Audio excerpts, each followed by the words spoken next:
Well, welcome everybody. I know we got a lot of people that are still logging in, but we're going to get this ball rolling. And just a quick welcome to everybody who's back. See a lot of familiar folks coming over for this session. This is part of a series of educational workshops that CDW started to put together this spring. And this is the second one. The one we did before this was about a month ago, and it was all about the latest release, Quebec, and we kind of shared our top 5 favorite things in Quebec, and we even shared some others that almost made the list. If you weren't able to attend that and you're interested in that, just the invite that you were sent for this, or in the Q&A tool, or reply back to us, we're happy to send you a link to that recording. But today's session, it's all about CMDB. And we had asked a lot of customers what would they like to focus on. This was high on the list of many folks. So we're going to talk about overcoming the hurdles of a really healthy CMDB. And first, for those of you who are here for the first time, I'm going to take about 30 seconds and share a little bit about CDW's ServiceNow practice here. So our practice, we're growing fast here within CDW. The team that does nothing but ServiceNow here at CDW, we've been doing this for over 8 years. And by this, I mean ServiceNow. And we do everything from design, strategic things around process alignment, the people side of the equation, of course, implementations, that orchestrate column. We do everything across the platform with ServiceNow. And we do a lot of things in the manage area to help clients continually get more out of what they already own with ServiceNow. So happy to share more with you about our credentials, but today is not about us. It's about you and the CMDB and helping you leverage, for those of you that already have ServiceNow, how do you get more out of it? And specifically, how do we get a CMDB that's more reliable or that enables the other processes in the organization the way it should be? So we're going to focus on that today. And on that note, I'd love to introduce our speakers today. So Tariq Rahman, he's been a teammate of mine for over 7 years. He's been in the ServiceNow space longer than that. And he has a particular focus on ITOM, so IT operations management. So he'll be participating in this conversation and kind of laying out a lot of the particular components of a healthy CMDB, the challenges to get there. And Dale Landowski, he's part of the team as well. And you'll see Dale focus a lot more on the process side as working with a team with folks like Tariq. Together, they're going to take us for a journey here and talk about what is a healthy CMDB, how do we get there, what are those challenges, and then, of course, everything along the way in terms of leveraging it. So on that note, excited to hand the reins over to Dale to kick things off. Thanks, John. Appreciate it. Oh, Dale, one quick housekeeping item. Questions. While Dale and Tariq are presenting to you guys today, we've got some folks, including myself, that's going to take a look and monitor the Q&A section, not the chat section. So if you have a question, ask in the Q&A section. I'll be looking at those. We'll answer what we can, but we're going to pull them together. And towards the end of the session, I will roll them up and put them out here for the team to answer. So please feel free to answer, to post some stuff in the Q&A. Thanks. Great. Thank you. All right, so we're going to get started here. The agenda for today is, obviously CMDB, and we want to focus on what it takes to have a healthy CMDB. It's one of those areas in the ServiceNow platform that if you don't get the CMDB right, it's really hard to get the intended value, right? So we're going to spend some time talking about that. We're going to talk a little bit about the common service data model, which is, kind of a new approach, a prescriptive approach that ServiceNow is using, right, to help organizations get better, get healthier with their CMDB. We're going to talk about some of the common misconceptions and value killers. There's, we work with a lot of clients and we see a lot of this, so we're going to pass on some of those misconceptions and value killers to you. And then we'll talk about some of the hurdles, right? We kind of break them down into 3 areas, right? Is my process and governance working? Do my people really understand what needs to be done and how to do it? And, do I have my data and technology set up correctly, right? And, obviously all 3 of those need to be working to get a healthy CMDB. And then we'll just talk briefly on, getting on the path to better health. So with that, we'll start with a poll question. So, have you experienced a failed CMDB initiative? All right, so we work with a lot of clients and we see a lot of failed CMDB initiatives. So just curious here, have you experienced one? Some may have had more than one, done it more than once. I was with a client a number of years ago that had 4 shots at CMDB and really struggled to get it right. And of course, some maybe got it right. So let's answer that question, and that would be kind of a good place for us to start. So I think we'll give you a few more seconds to answer, and then we'll close the poll and take a quick look at what the results are.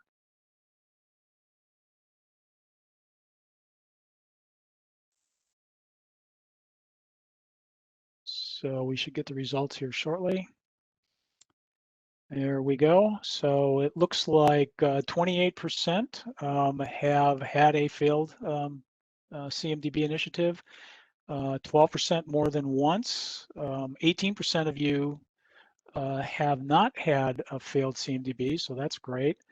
And then we've got some folks, 38% that they're just getting started, so they're listening in here so that so it doesn't happen to them, right? So here, interesting piece of information. So if you look out, kind of what's happening in the industry, the trends really point to a very, very significant number of CMDB initiatives failing, right? And it's just one of those things that if you don't attack it and kind of address it, with the right kind of approach, you're likely going to fall into the fail category. So that's why we're here, and that's what we'll talk about. So the CMDB, right? It's the foundation for IT, right? So when you think about what the data in the CMDB provides, it really provides a set of outcomes that allows your organizations to kind of manage in a more predictive, a more proactive manner. It helps you manage changes in your environments, helps you understand what's going on in your environments, what the relationships are. It's that whole operational element, right? And then gives you that visibility, right? So if you can't really see what's going on, you don't have, and you've got, you're kind of reacting to things all the time, it's really, really hard to be effective in that space, right? So the CMDB helps you build that set of data that helps you be more proactive, helps you manage change better, and gives you better visibility. So, when you think about digital transformation, there's a lot of talk about that out there now. So really, what most organizations are responsible for is they have to manage risk and they have to manage value, right? And the CMDB sits in the middle of that intersection for especially when it comes to ServiceNow, right? Because ServiceNow leverages that data, whether the data in the CMDB, and then using the common service data model as kind of the prescriptive model to manage that data. And what happens, right, on the risk side, when you start looking at SecOps or cybersecurity, right, understanding where your assets are, understanding what the assets are, how they're connected to the rest of the environment, what information's on them, right, that's all important information to do a good job at risk management. Business continuity, right, another risk management component that helps you understand how you're going to manage your continuity environments and make sure that those environments are operating appropriately. Integrated risk management, things like GRC, all that, right? That all plays into the ServiceNow portfolio of capabilities, and that heavily relies on the CMDB data. And then when you get on the value management side, right, what we call ITX, right, which is, ITSM, IT operations management, IT asset management, IT business management, right? All those facets, again, are relying on that core set of data to give that visibility, to create efficiencies and kind of streamline how the operation runs. And that provides value, right? Financial management, so all that information is something that helps with the financial management perspective. And then, of course, HR and CSM and field services, again, areas that provide value to the organization and heavily leverage the CMDB.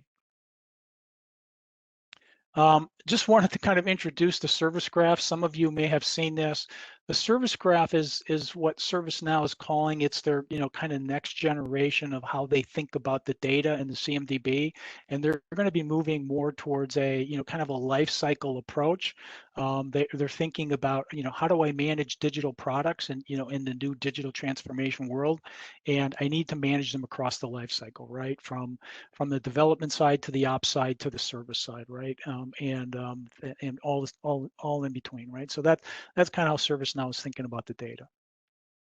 So what are the business cases, right? So business cases, I think are pretty obvious here, but let's just walk through them here real quickly.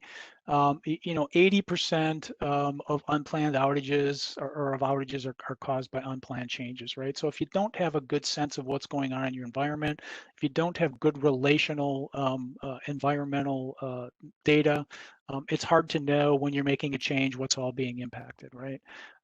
Availability of estimated availability and performance errors, right? Because I'm misconfigured, I don't understand my environment well enough. I've got some misconfigured information that creates a lot of challenges, right? If I've got a critical service that goes down, right? Depending on your business, right? That can be very, very expensive, and that leads to business reputation and brand value issues, and much more, right? We work with a lot of customers that go down this CMDB path because they've had some of these critical outages that when they look at it, they realize that if they would have had better environmental information, they could have prevented that or been more proactive, right? And then the whole corrective action burden, which is really firefighting, right? So how much time are you spending firefighting? How do I get out of the firefighting mode and become more proactive? So I'm going to hand it off to Tarek to kind of walk us through some slides here. Yep, thanks, Dale. So yes, having a CMDB can be a significant value add to IT organizations. So let's go one step further. How does a service-aware CMDB benefit IT service management and IT operations management, right? ITSM and ITOM. First, a little background on ITSM and ITOM. Intelligence and experience are two of the main reasons these two IT disciplines belong together. ITSM provides historical operational context for IT operations. It's a rich treasure trove of information that can be mined and analyzed to fix service issues faster and more accurately, learning from previous successes and avoiding past mistakes. So here's a simple example: changes. Changes are one of the most common reasons for service issues. And what happens when you need to diagnose an outage? You look at recent changes, right? On the ITOM side, a discovery tool gives you visibility of actual changes, while change information is directly integrated into ServiceNow's event management product. This is what happens when you have ITOM and ITSM on the same platform. If you know which configuration items are affected by an outage, it's easy to retrieve recent changes to the same CIs, along with the incidents, to help you quickly identify the root cause of the issue, a benefit that has become even more critical in today's environment with the ever-increasing digitalization and cloud adoption. Now, that brings us to this slide. As you adopt a service-aware CMDB, you should expect to, firstly, modernize your IT services. This will help you to improve communications and efficiency using a single cloud solution. And number two, adopting a proactive delivery model. So you're attacking issues before your services. And number three, elevating IT to the status of a valued business partner and not just a cost center. And Dale, if we want to just throw those in there, please. Yep. You can go through all of them. And so some of these we'll mention, but essentially the single source of truth, CMDB, having the critical data you need in one place, you're able to gain that application service centric view to understand big picture what applications are affected, and diagnosing and pinpointing issues to speed incident resolution. And you can also automate remediation at the same time. Increasing IT productivity because everyone is on the same page, creating change policies appropriate for the amount of risk. And then finally, making smarter real-time decisions at scale. These are some of the benefits and advantages of having that CMDB. So we can go to the next slide, Dale. Now, in here, we're going to look at the CMDB common misconceptions and value killers. So you might have a CMDB in place today, and you may wonder, why am I not getting more traction? Well, let's jump into this one. Dale? All right, so first of all, one of the, I've been doing ITOM since probably 2014. And obviously ITOM is heavily linked to the CMDB. And really, one of the biggest challenges I see with ITOM, CMDB, etc., is that the organization, the IT organization, tends to look at the ServiceNow team to own everything. and nothing could be further from the truth, right? So if we look into this a little bit, having implemented this, the data in the CMDB should not be the responsibility of the ServiceNow team. Instead, each configuration item, right? Obviously, you're managed by classes and things like that, but really each configuration item, and in some cases, each field inside some configuration items should have a group that owns that data. This group is going to be responsible for the accuracy of this data in the CMDB and is responsible for monitoring and maintaining the data. Next. The second one is this concept of the single source of truth. Now, yes, it is, as we mentioned here, it is partially true. You want people to be able to go into the CMDB as their first place of reference.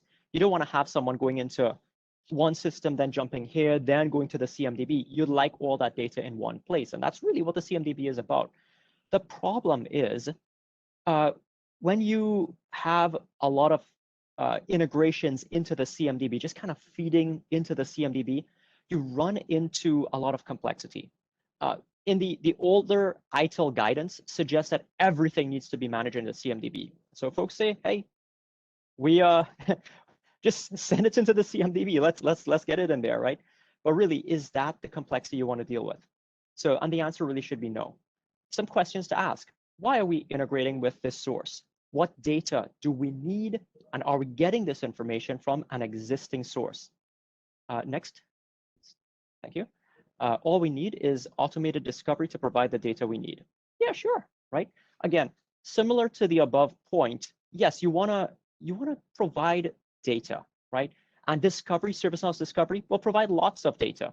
But if we want our CMDB data to provide insights and value, we'll need a plan that is aligned to use cases and desired outcomes. Starting with the service or business context is a good practice. Right, next. And so more data is better data. So you can see there's a common thread here, right? So if data isn't being constantly managed and maintained, the result is lots of stale data. Stale data means data that has not been rediscovered in some time. And because it's not been rediscovered, you don't know how accurate it is. Stale data leads to a lack of trust in the CMDB and could eventually lead to a failed CMDB. And obviously, it's not a good outcome. Yeah, Tarek, this is one of those ones that I run across all the time. There's this kind of idea of, hey, I've got the CMDB, I've got discovery, I've got other integrations, and there's just this idea that, all that data belongs in the CMDB. And as you and I know from experience, it just creates an environment that's almost impossible to manage. Yeah, exactly. And the final one is the CMDB as a project. Oh yeah, we have a project to do the CMDB. How many times have you heard that, right? And hey, it might be your organization too, and that's completely fine. You don't know what you don't know. But I've run into this so many times. The CMDB is like a pet.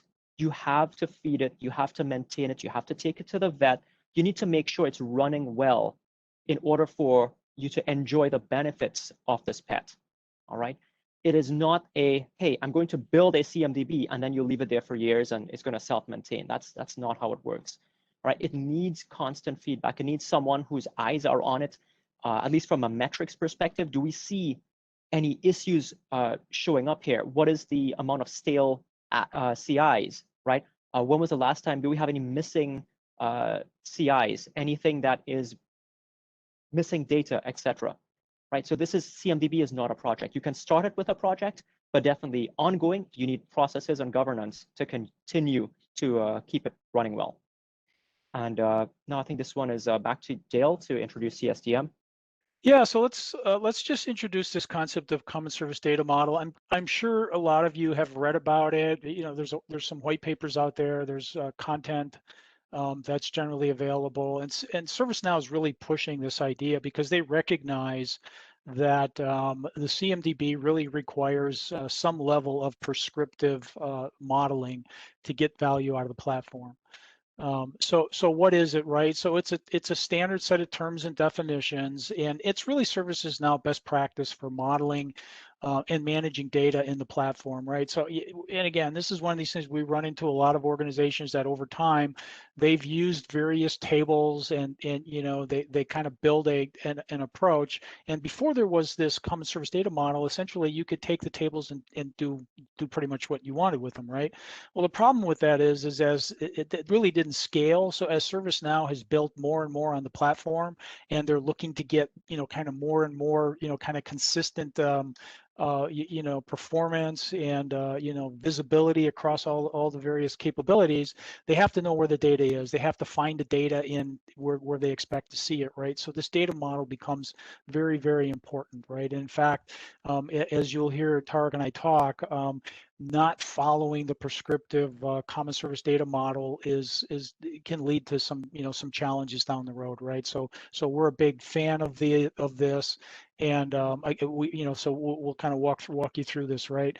But it really is important, because that last bullet item, right? So if you're going to mature on your ServiceNow platform, if you're going to get the investment value out of your platform, and you want to kind of avoid costly rework, you really have to kind of buy into this common service data model approach, right?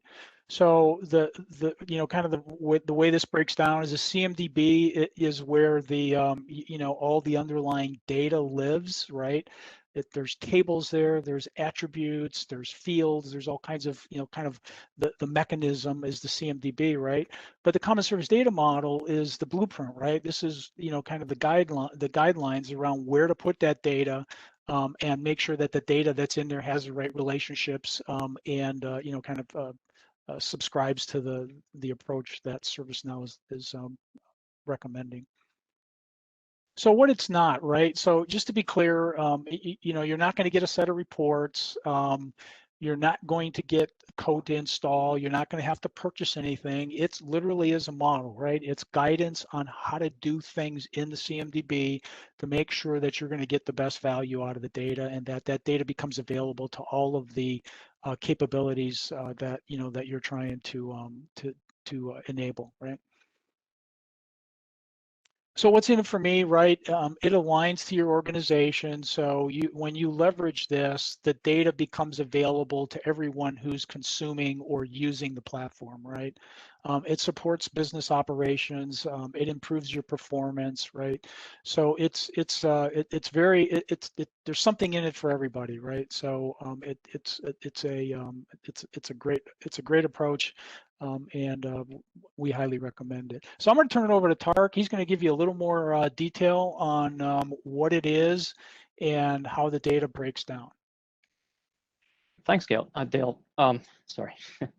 So we have CSDM domains. This is basically the structure that ServiceNow has fashioned to be able to implement CSDM. Right? These boxes on the screen that you see, and there's one actually hidden. We'll look at that one eventually. These are all groups of data, and these groups of data are managed by different folks within the organization, different teams. Each one has a different use within the organization and a different owner. So as we have right here on the first one, the design portion of this, the design domain, is all about top level. All right, how do we know we have the right applications? How do we have the right services, etc.? So there's some top level thinking that goes into this design portion. And this is really the domain of your architects, your application owners, and folks at that level, making organizational decisions over what systems and software and applications to use for the different business requirements. And then we have the second one, which would be the managed technical services. So this is all about the administrators and the folks who work within each of these application areas. So, for example, you have your application services within this area. Whenever you define an application service, you define your applications. It's usually the admins who have control over the systems that run these applications and these application services. And this is their quadrant. Then we have the sell and consume. So this is all about where IT meets with the business. And a lot of times you have folks, and you may or may not have these titles or roles formally defined in your organization, but some do, right? Business relationship managers, IT liaisons, and so on. These folks will work with the general business in order to provide that service to the business. And obviously, this is where the catalog comes in as well. So you might have the portal being used for your catalog or some other catalog, right? Or some other interface that users can use in order to tap into IT and IT services. And finally, we have the foundation. Obviously, this one kind of comes first. A lot of times when you're implementing ServiceNow, ITSM, ITOM, you must have the foundation in place. The foundation is really critical to ensure that the rest of ServiceNow, not just ITOM, not just the CMDB, but ServiceNow generally speaking, is working successfully. And we have a little bit of a flow you can see right there: design, manage, and consume. So they all sit on that foundation, and they all live or die really as a result of the quality of that foundation data in your system. And so the next slide is going into a bit more detail, and I admit it is a little bit intimidating if you haven't seen it before. But what it is, it's really a slide that shows you how the various classes of CIs work together within CSDM. So in design, again, we're looking at really high level, right? So business capability, information object, application. Then we get into the technical. This is all about the technical catalog, the application services, servers, printers, networking, etc. Everything that's technical is within that orange area. And that's, most of IT has exposure to there. And then on the right side, you have sell and consume. This is your catalog again, and then the foundation data up top. But really, if you're wondering how are you, let's say you have not done anything with CSDM, you're wondering, hey, how do I implement CSDM? Well, ServiceNow has a nice graded approach. It's called crawl, walk, run, fly. And the crawl approach is signified by that little red box where you have the business application defined and then the application service connected to it, right? Really, if you start there, that's a great place to start, and really it gives you the foundation for building out the rest of your CSDM implementation. Now back to Dale to cover some hurdles regarding improving CMDB health. Yeah, thank you. So let's talk about the hurdles. The first hurdle is the process hurdle. Again, you know, the common challenges that we have or that we see in this space is, not clear understanding of the difference between an asset process and a config process. Just general process maturity, right? There's a lot of organizations that go down the path with CMDB and they don't really have a, kind of a formal process around how am I going to do this? How do I make sure I'm getting the right outcomes? How am I even aligned to the rest of the, kind of initiatives and strategy in the organization, right? And then use cases, right? What are my use cases, right? Because if you're building a CMDB and you don't really think about how you're going to get value out of it, you quickly lose, kind of momentum, right? The organization doesn't see the value. You're going to have a hard time getting people to buy in, right? So just on, a quick overview on, the asset process versus the configuration management process and life cycle, right? The green is, typical asset lifecycle stuff, right? Someone needs something, someone requests something, someone gets approval to buy something, it gets procured, it gets received, it gets tagged, typically if it's an asset that you're tracking from a, from a financial management perspective, and then it might go into storage, and at some point, right, I'm deploying that asset into the into the operational environment. Once it gets deployed, that's really where configuration management kind of plays a big role, right? Because that's where we're managing the operational aspects of that that asset, and we're making sure that and it goes from asset to CI, right? But once it becomes a configuration item in the CMDB, you're looking at it from an operational perspective. Now, I will note that oftentimes you're going to track a CI when it gets tagged, you'll get some sort of a stub record. You'll know it's, it's in storage or something to that effect, right? But it really, the status of it is not operational until you actually, connect it to the wires and, install it in your data center in a rack or whatever, right? So, typical maturity, right? So what we see is, most organizations start with this, kind of no inventory chaos. And, and mostly we see organizations have kind of moved past this this spot, right? They typically have some level of inventory, whether that's in spreadsheets or, some other tool or whatever the case might be. And eventually they move that into an inventory in the CMDB, right? And then, I know where all those assets are, but there's typically no relationships. There's typically, maybe basic information. You may be connected to a tool like SCCM or something like that, and you're getting, updates or feeds, something to that effect, right? But you're really not managing the configuration from a relational perspective, from an impact assessment perspective, right? That's really where configuration management comes in, right? Because the real magic in all of this is understanding those relationships, understanding how those assets, connect to one another, relate to one another, how that impacts, my applications and my business services, making sure that when I do changes, I can predict what's being impacted, and and even when I do incidents, right? How do I quickly get to resolve issues if I don't really have an understanding of how it all works together, right? So some organizations do this through tribal knowledge, but at some point tribal knowledge breaks down, and that's why CMDBs become very important, and configuration management, kind of holds that together and drives those capabilities, right? And then oftentimes asset management, when you think about asset management versus asset inventory, asset management is where you're taking it to the next level and you're saying, I want to manage my models, right? I want to make sure that I've got the right models. I understand what those models cost. I understand warranties. I understand depreciation, licenses, maintenance contracts, right? That's really where asset management kicks in, and there's an awful lot of value there, and typically those projects are self-funded.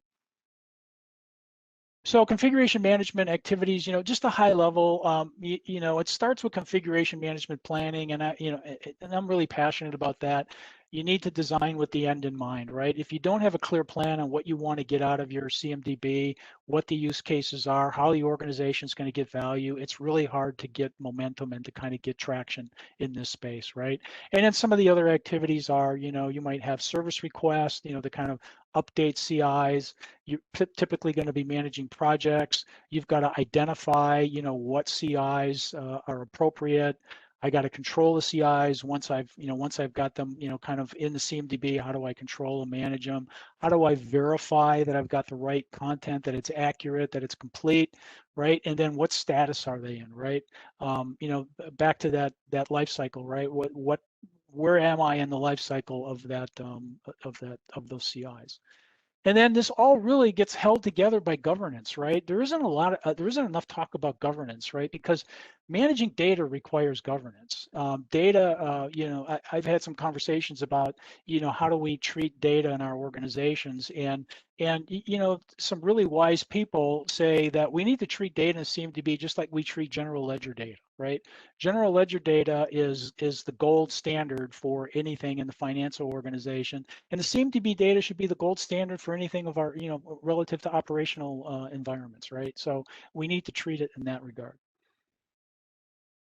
So thinking about use cases, right? And there's a lot of use cases. Most organizations start with ITSM.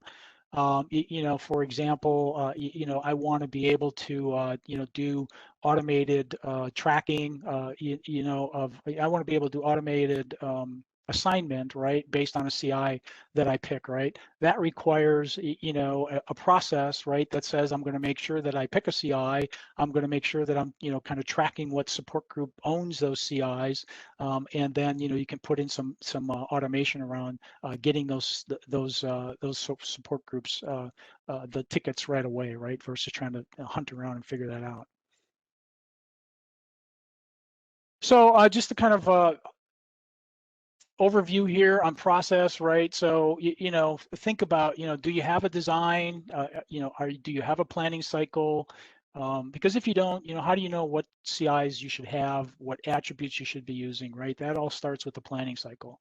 Do you have governance in place, right? Do you have stakeholders identified? And these stakeholders are really important because they're the ones who are going to help you, kind of, manage the value and get the organization to buy into this whole idea of the data being, kind of an asset that the whole organization has to use and gets value out of. And then, are your processes aligned to your use cases, right? So if you have a use case, you're likely going to need to look at your existing processes and identify how those processes are going to consume that data, and then how that data in the CMDB needs to be enabled to support those processes. So let's quickly go into the people hurdle. Some common problems here or issues that people run into, right, is the culture of data ownership. We've hit on that a couple of times already. Having federated ownership is usually a challenge for organizations, and then not having all the roles identified and people actually kind of performing some of those activities that need to be performed. So, a key role is a configuration manager. My guess is most organizations that have a CMDB have someone who does configuration manager, whether that's, formal and informal, but they're really responsible for the day-to-day activities, right? They're the ones that are kind of driving activities to make sure that the data is being, kind of managed, and that if I got any integrations or, kind of automation or anything in the CMDB, they're the ones that understand it and make sure that activities are taking place, right? CI owner, this is really, I'm very passionate about this. This is one of those areas that typically is a big gap. Making sure that you have some, a set of stakeholders that take ownership for the CIs in your CMDB, right? There should be no data in the CMDB that doesn't have an associated owner, right? And that could be even at the attribute level. There's going to be some really important attributes that you want to make sure that those attributes stay accurate. They may need manual updates, and there's ways to keep that accurate, and someone has to take ownership, right? Hey, Dale. Yeah. Dale, sorry to interrupt, but I've got a question somebody posted here that I think fits right here. So rather than wait till the end, maybe I'll put that out there. It is exactly about this, the ownership of CMDB data, and that when it's cross-functionally owned, how do you overcome, or some things you do for those records that are managed manually? And a lot of times it's rubber stamping. So they manage records manually and they just kind of rinse and repeat. So over time, obviously, from an accuracy perspective, hard to tell if that's being current. Any thoughts on that? Yeah, I have and actually Tarek is going to cover this, but I can give you a quick answer here. There is a plugin in ServiceNow called data certification, and that data certification plugin actually creates a set of tasks that you can assign to individual CIs or attributes or a group of CIs. You can set it up however you want, and then you can actually schedule tasks to be run to have those owners actually validate that their data is accurate, right? And you can set that up on a quarterly basis or on a semi-annual basis, annual, however you want to set that up, but you can set up the tasks. You can literally, you're asking them, validate that this data is correct, and then then you got a record, right? And if it's not right, whoever owns that data, is going to have to be accountable and say, yeah, we missed it, or I filled out this form and I really didn't know what I don't know what the answer is going to be. But it's a way to keep, basically kind of, it's a low, kind of low friction, high value approach to managing that manual data. Excellent. Thanks. Yep. Okay, so ownership of a CI record, right? So why is the CI owner the best person to be responsible for this, right? So, and this really boils down to, the federated approach, right? They're going to have the best knowledge of how that CMDB record needs to look and what's appropriate for that record or for that attribute, right? So, asking someone on the ServiceNow team to make sure that network gear or servers or, virtual stuff or cloud stuff or whatever's all in your CMDB, right? Asking them to kind of figure out whether this is valid or not. I mean, it's just a non-starter, right? So this is where the CI ownership has to be thought through, right? And you want to make sure that those owners are the ones who are close closest to that data and can be, you know, and kind of be accountable for the data that's in there, right? So thoughts on the people aspects of the CMDB, right? So we haven't talked about a practice owner, but in addition to the configuration manager, someone needs to own the practice, right? Someone needs to be accountable for the configuration management process. My recommendation, it needs to be someone who's, you know, a senior, kind of a senior person in the organization, someone who, you know, has access and kind of can escalate when things go sideways and they need additional kind of support to make sure that the data is being managed, you know, the way it needs to be managed. You know, and then the whole idea of, you know, ownership of the CIs, we talked about that. You know, the CI owners are stakeholders, right? And they need to be part of the process that says, hey, we want to make sure we're getting value out of CMDB, and you know, they should be people that are interested in getting that value and you know, buy into that whole approach, right? And then people you know, need to you know, accept what they're doing, right? You may need to formalize a process. You may need to formalize roles and formalize activities, right? Because if you're relying on informal activities, and sometimes people do it, sometimes they don't, that usually doesn't work in a CMDB, right? So you've got to, at some level, you're going to have to formalize some of this. Okay, so the people hurdle, right? So, you know, do you have the right people engaged, right? Do you have the stakeholders? Do you have owners? Do you have a, you know, someone who's accountable for the practice, someone who's managing the day-to-day, right? You know, do you have a plan that's, you know, making sure people are executing the right things at the right times? That kind of suggests procedures. So you may need procedures, right? That's something to think about. Are individuals, you know, kind of executing and participating, and do they have time, right? So it's one thing to say, I need, you know, I need you to do this. That's another thing to say, yeah, that person that needs to do it is also doing 10 other things, right? So this is where the organizational commitment comes in, and there needs to be some, you know, kind of buy-in organizationally that says, hey, CMDB is important. We get a lot of value out of CMDB, and we need to make sure that people have time to do what they need to do. So with that, I'm going to hand it over to Tarek. All right, thanks, Dale. So that's one part of it, right? Obviously, the people hurdles, and sometimes within organizations, it could be significant. And a lot of times you can solve those, and then you have your technology hurdles on the other side. And so that's what we're going to look at over here. So in this slide, we're looking at a few different types. So the first one is data maintenance standards. If everybody does not agree, or there's no central standard governing the format and the collection and the population of your CMDB data, you could end up with a whole bunch of, you know, different types of records. You may have records that are overly populated. Who's going to use all that data, right? And then you might have some other records, on the other hand, that have just what, name and short description, or name and operating system and so on. So it's important to make sure that you have your data in line and set expectations and governance set throughout the organization regarding CMDB data. The next one is the lack of automated data sources. And this one is really important, right? Yes, can you populate data by hand? Correct, yes. But do you want to keep doing that? The answer probably is not. Data by hand really introduces the door for human error. And on top of that, it's not really a scalable approach. So something to think about if this is what you're relying on in order to populate your CMDB. And then finally, direct table imports. So kind of between automated discovery and manual entry, you have the direct table imports. This might be good in the short term, but really what happens is that these table imports, they tend to be flat and one-dimensional. On the other hand, data coming in from ServiceNow's discovery allows you to be able to track relationships between CIs in the CMDB. So you could pull up a server, for example, and get information of all the dependencies this server has within the CMDB. Right, and the next slide here, yep, this is kind of switching gears, talking about the difference between an asset and CI, and we kind of did touch on this a little bit from a process perspective. And this one is all about really understanding what types of data is in each record. Obviously, asset and CI have tended to be sort of melded together, right, by the platform.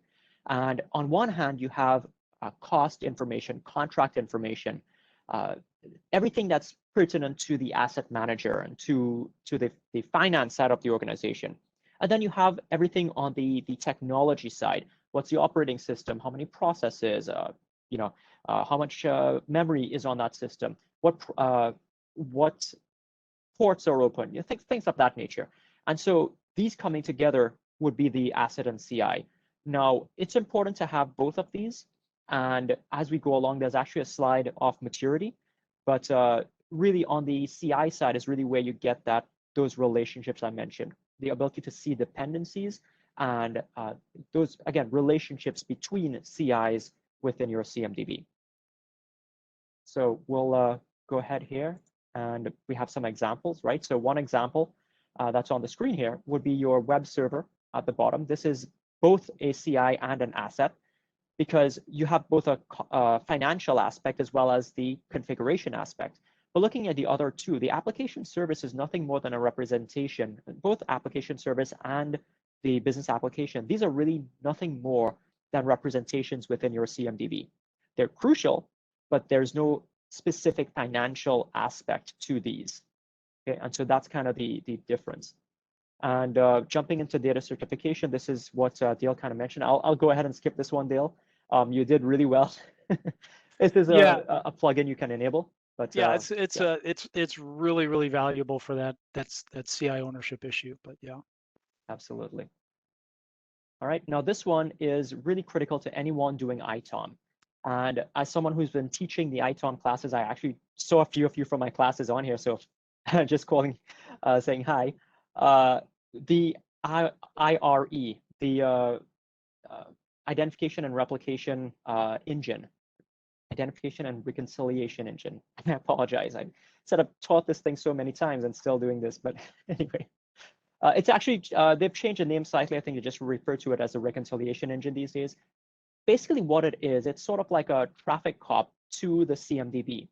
Your data is coming in through whichever tool that you're pushing the data from, right? So it could be ServiceNow's own discovery, it could be SCCM, it could be any integrations you've built, flat files, whatever that you're bringing into the CMDB.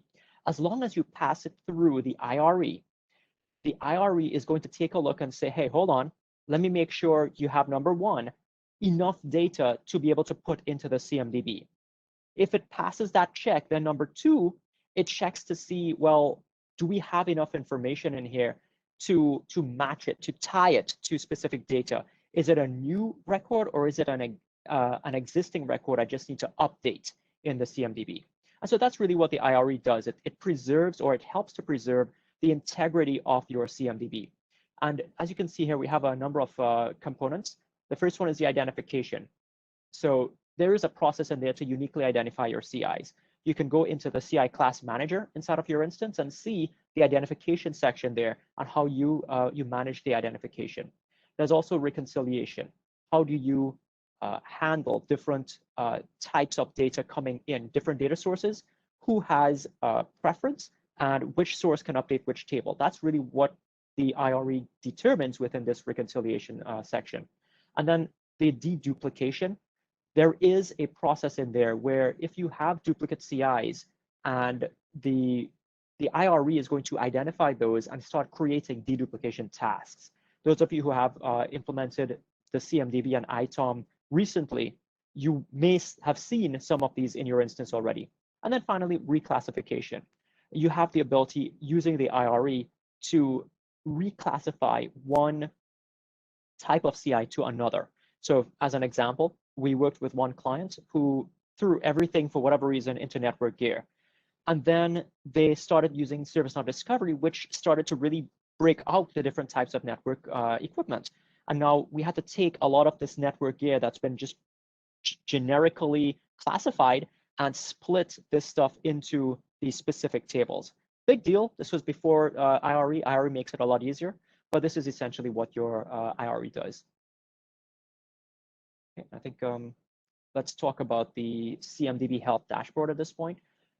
Within your instance today, assuming you have a newer instance, I believe within the last, 3 years, right?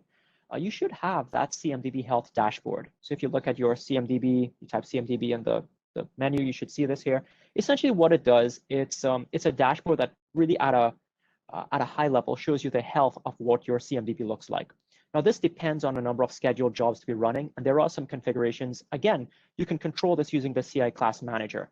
But once this is up and running and it's been configured, it will tell you things like how stale the data is, how well populated, and so on and so forth, whether you have duplicates and things like that, right? So this dashboard is really a nice tool to have in your tool belt as you manage the CMDB.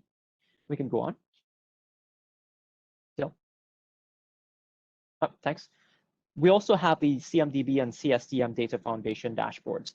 Now, this is another tool that ServiceNow has provided that really gives you the ability to ensure that your data in the CMDB and how it's aligned to CSDM, it comes together and what quality it is, right? So again, if you're trying to implement CSDM, I strongly recommend you go out to the store and you install this app and use it as part of your CSDM implementation. Okay, next slide. This is another, this is on the CMDB itself. And as you can see, it does show you quite a few metrics on there. And some of these are weighted. And you can see there's a number of scores and results, and even a remediation playbook URL that's included in this dashboard. Again, this is something that ServiceNow will provide to you included with your CMDB. So there's no extra charge for it. But yeah, definitely something I highly recommend that you use as you implement your CMDB. Next. All right, so just kind of wrapping up on the technology and data hurdles. So really, if you're at this point and you're asking yourself, well, how do we move forward? Well, number one, some of the questions you want to ask are integrations populated? And are you updating your CIs based on defined rules? How well is this happening? Right. So again, if you're having duplicates, if you're having data contradicting, maybe you have SCCM and discovery running and the data is contradicting, maybe you want to sit down and configure the IRE to ensure that doesn't happen. What about duplicate CIs? Right. Again, do you see a lot of these duplicate CI tasks coming up? You might have to look into your integrations and see that these issues are resolved. Looking at CI classes being used appropriately. Again, just like this company that I mentioned to you, everything was thrown into network gear. You don't want to have that, right? Try to make sure that you're aligned with what ServiceNow has in the baseline system. And is automation the primary source of data input or update for your CMDB? Back to that slide I mentioned, right? Are you populating by hand or by a table, or do you actually have a source that automates the integration, the import of this data into the CMDB? Are your CI owners fulfilling their role in managing data? And again, this is where that data certification plugin comes in. Try to ensure that everyone's on the same page and that you have, as Dale mentioned, higher level approval to ensure that this can go through the entire organization. And then finally, do you have governance processes in place to track and report compliance? And with that, I hand it back over to Dale for the next slide. Okay, yeah, thanks. So, hey, look, we're getting close to the end of time here. I want to cover just a couple things here before we finish, and then we probably have a few minutes for questions and answers. Tips for maintaining a healthy CMDB, right? So kind of the top, right, automation, right? Look for opportunities to automate. This whole idea of ownership, making sure that we've got the organization bought into this idea that the CMDB is important and we need to have owners that participate in making sure that the CMDB stays, healthy, right?